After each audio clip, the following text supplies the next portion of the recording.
episode 1 compared to episode 2. Yeah. Like part 1 compared to part 2. Part 1 is way better. I mean, yeah, the whole eating people thing is kind of fucked up.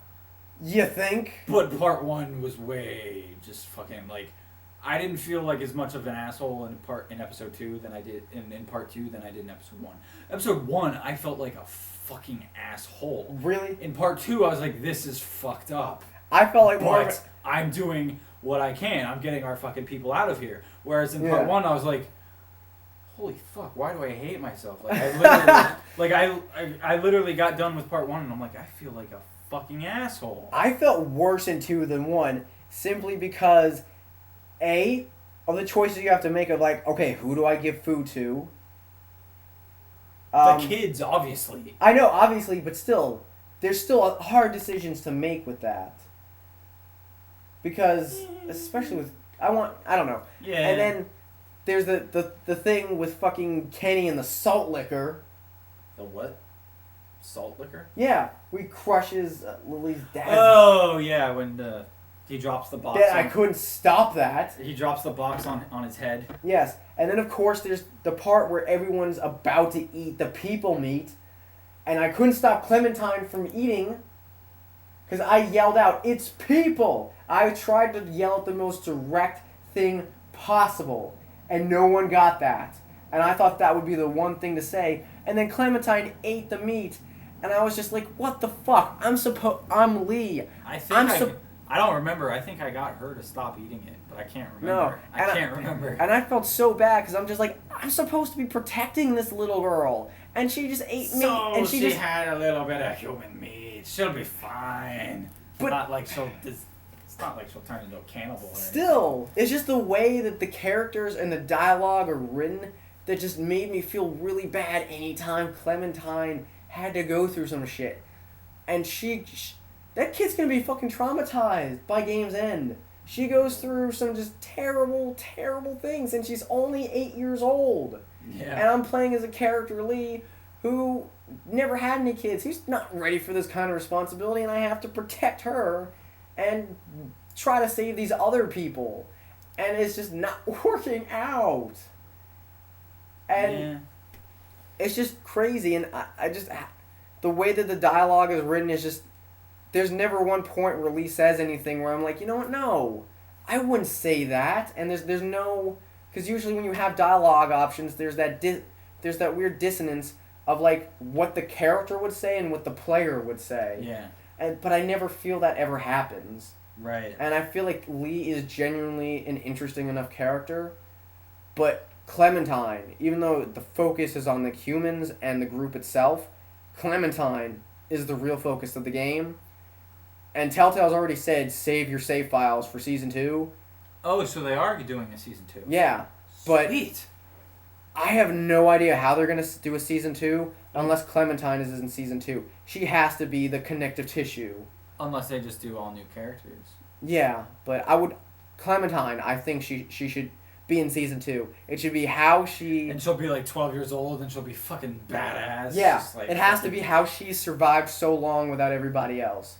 Like, Clementine has to be part of the Well, she knows how to connective use a tissue. gun now. So. Yeah, but still.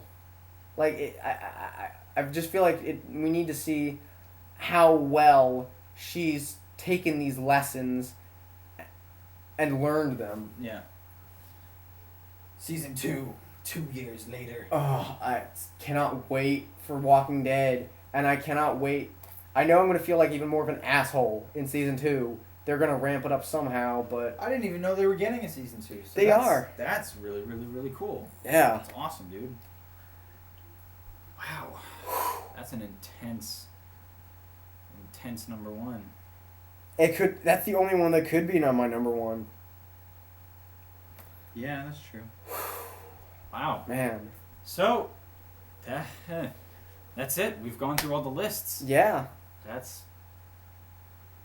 I think that's a great way to ring in the new year. Yeah. Totally. And we all had really good lists. Like, we all had some stuff that really surprised each other. Yeah. Like, I'm surprised at your Syndicate. I was surprised at Ninja Gaiden 3 from him. Oh my god.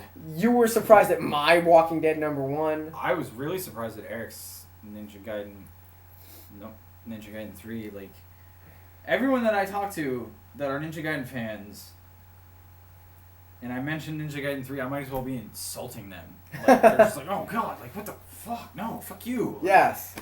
So, wow, dude. But yeah, I agree. I think we all had really good lists. I think we got a couple of surprises out of each other's lists, which is good. Certainly. Because that kind of made us want to go play those surprises. Like, Eric definitely seemed like he wanted to check out Syndicate because it was... Oh, yeah. Dude, that fucking ending was fantastic. I love that ending, dude. It's crazy. Yeah, dude, I think it was... I wish my list was a little bit longer, but, you know. Yeah, I would just say everyone, even if you're not into games, just play The Walking Dead just for the story.